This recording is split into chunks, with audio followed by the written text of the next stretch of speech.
Well, our next guest knows all too well the lies of the media. Ian Trottier is the host of the weekly talk show Discussions of Truth. And so welcome to the show, Counternarrative, Ian. Thanks, Kristi. Speaking of J6, are you familiar with Jake Lang? Have you been connected to Jake Lang? Yeah, we've interviewed him as well. Okay, cool. Yeah. All right, just Do you have throwing the it out latest there. updates I there? don't know. What? Do you have the latest updates there? Anything new with Jake Lang? No. No particular update. I was just going to make that connection had you not had it.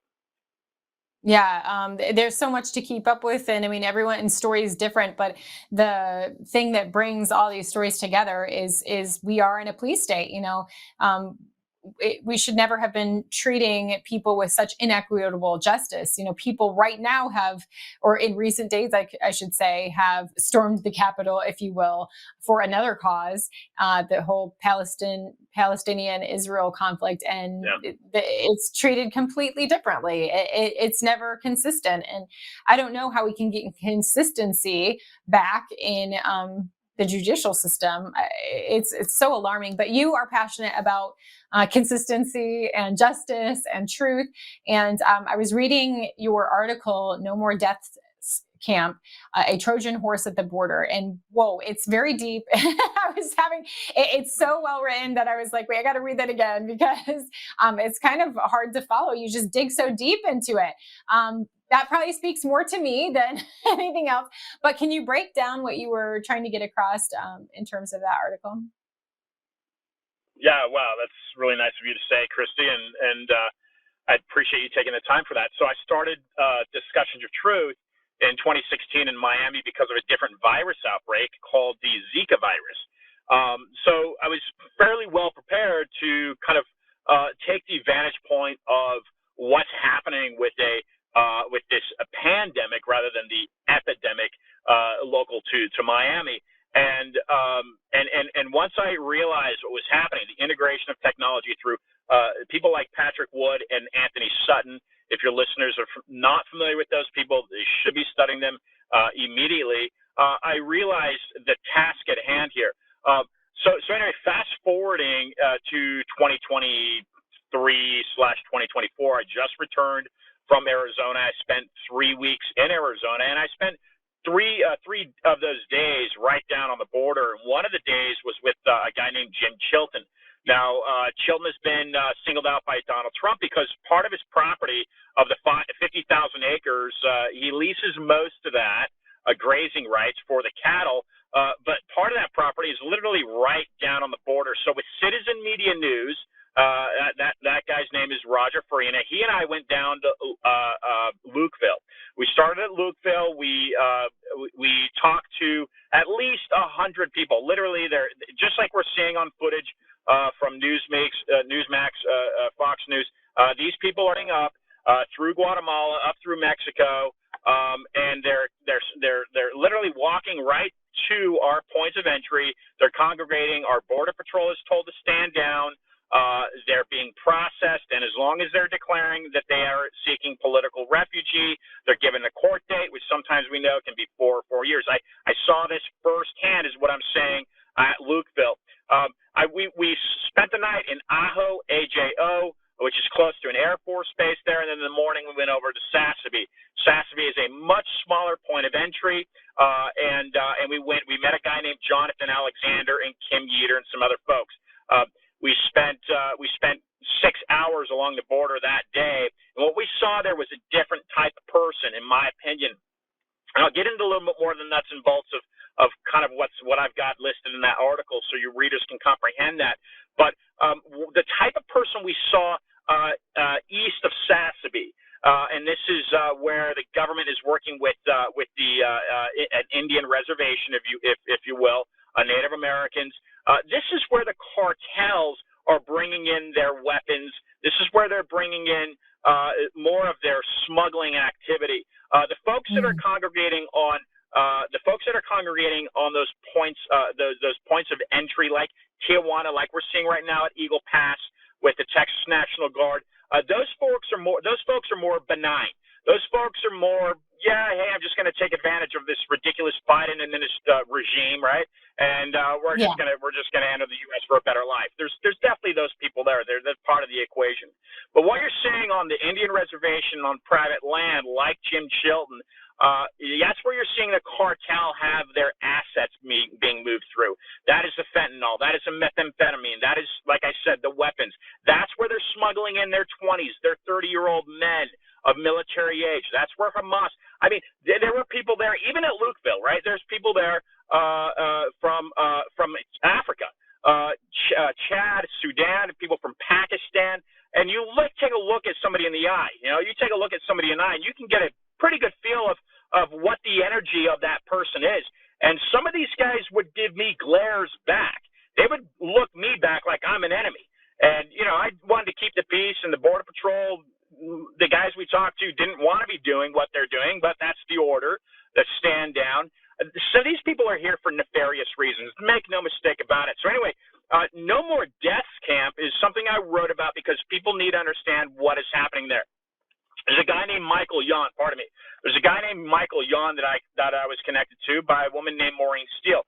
Now, Maureen pretty much was the spearhead of the trucker convoy about a year and a half. She put together the convoy, started in California. She really did it because the Canadian convoy had approached her.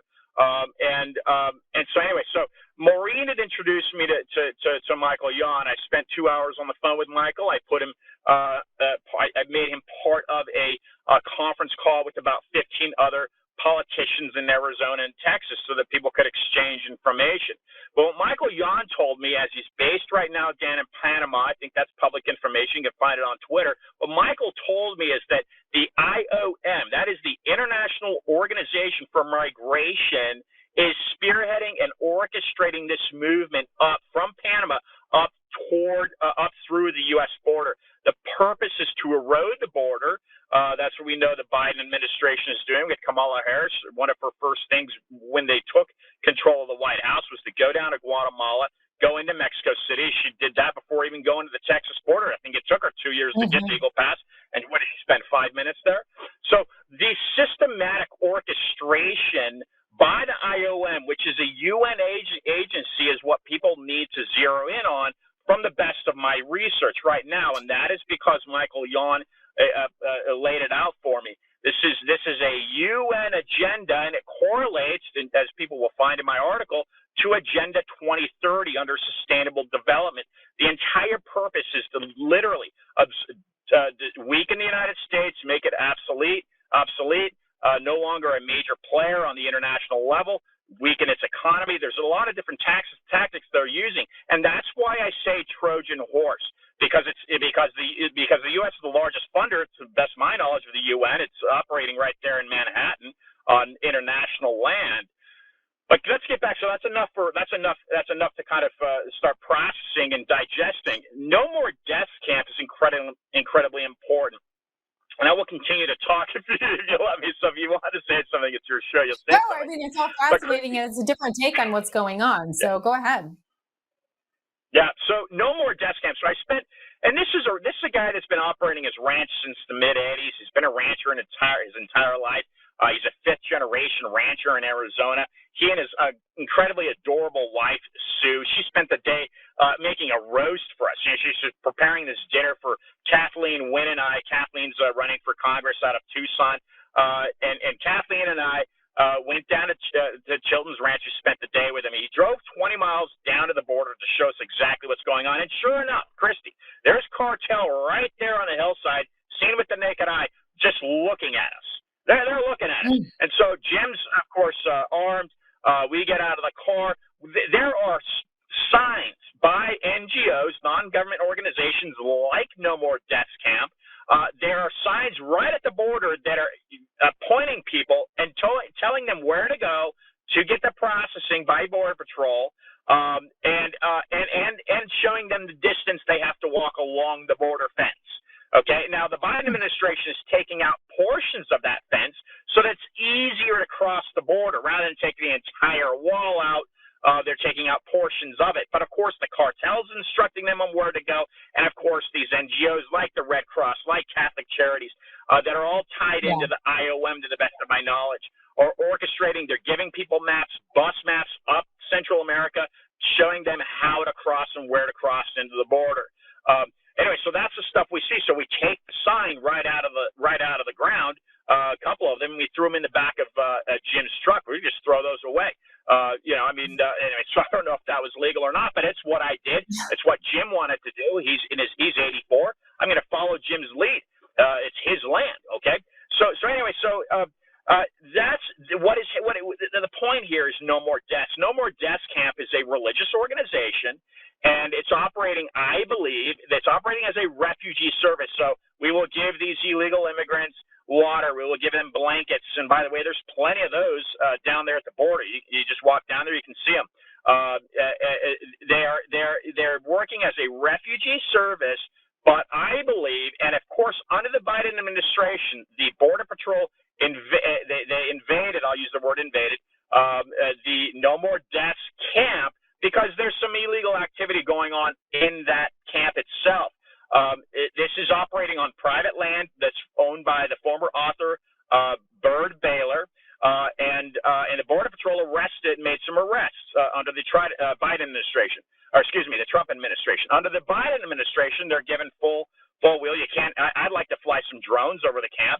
Personally, I'd be interested in see what's happening, what's going on, because what I'm told, Kristi, is that this is where rapes are happening. This is where things like adrenochrome, if you will, from the children, things like that are happening. This is where drugs are happening. People are telling me there are sacrifices happening. I mean, this is really nasty, nefarious type stuff, if it's true, that's happening at No More Deaths Camp. But as I pull back as an American citizen, I say, wait a second.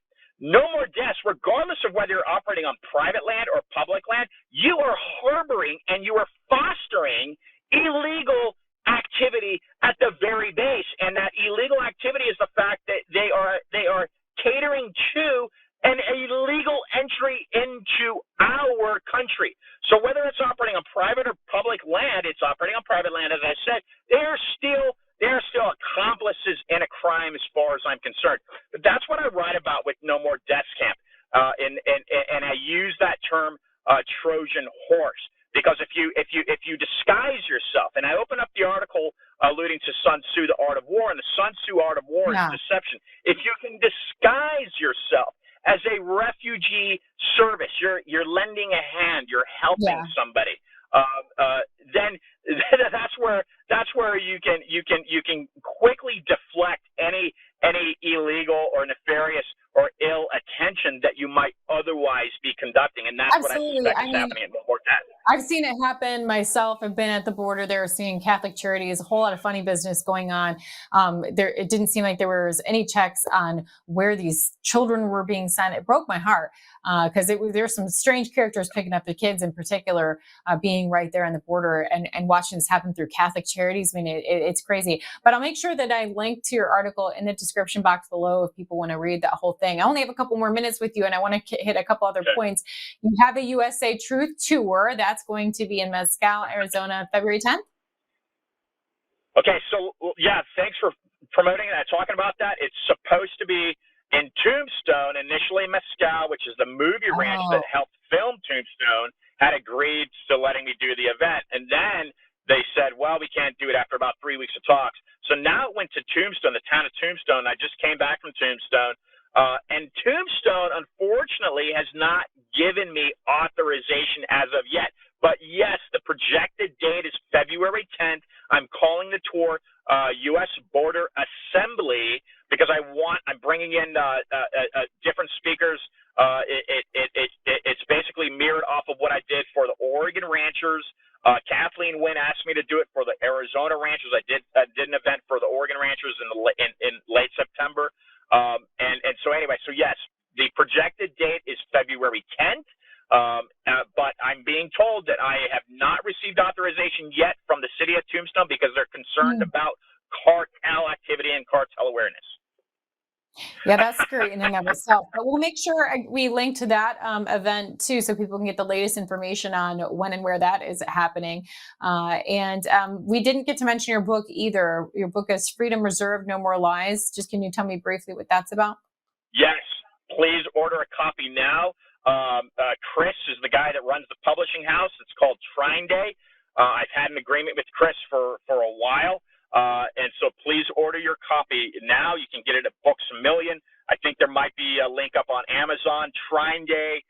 His father was a former CIA operative and warned Chris about the incoming incursion of socialism in the country, which had already started. I'm sure when Chris's father was telling Chris about it. But the reason that Trine Day is very important to me, the publishing house, is because he published work with Anthony Sutton.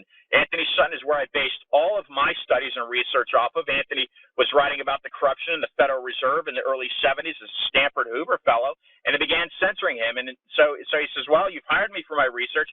You're not going to censor me. I'm going to walk away. So that spoke to me back in 2016.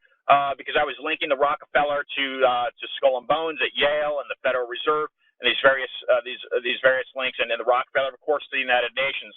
So over the years, I've added so many different things up. But Trine Day is incredibly important for that reason. Of course, Paul Hellyer, Sean Stone, some other great authors he's published. So please order your copy now. All right, we'll link to that as well. And your weekly show, Discussions of Truth, how do you access that? Yeah, people can go to Spotify to listen to previous recordings. They can go to anchor.fm. I've got some stuff up on YouTube. There's Jake Lang right there. I started Discussion of Truth. The first show, I think, was January 3rd with Miriam Henning. That was at Wynwood Radio in Miami. I started it. That was 2017. So there's hundreds of interviews that I've done. I would point people to some of the more memorable interviews that I've done over the years. Was Charlotte Eisebit, who passed away about a year and a half ago. Charlotte was kicked out of the Department of Education because she opposed a program called Betterment of Education through Science and Technology. That was Reagan. Charlotte's incredible. She saw the dumbing down of America through the education system and how that was corrupting the brains of our next generations. And then another great interview, Kristi, that comes to mind is Jordan Maxwell, who passed away recently as well. And Jordan Maxwell really had his finger on the pulse of this kind of international cabal, this banking economic system that is European. Make no mistake about it. This is based in Switzerland, and its objective is literally to drain the United States. We can see that very firsthand at $33+ trillion debt. It's not they're not being so deceptive about that. So anyway, it's great to see Trump get 51% in Iowa and then smashing New Hampshire. Nikki Haley, she's a very brave woman. I would advise her to get out as soon as possible. Stop wasting your time because it looks like we'll get Trump again for another 4 years. And if we don't, then people like you and me will simply continue doing our work that we do to take. We'll do it as long as we can. Yeah, we'll do it as long as we can. Well, thank you so much for taking us on a truth tour, and I'll make sure I tell people where to find you. Thank you so much.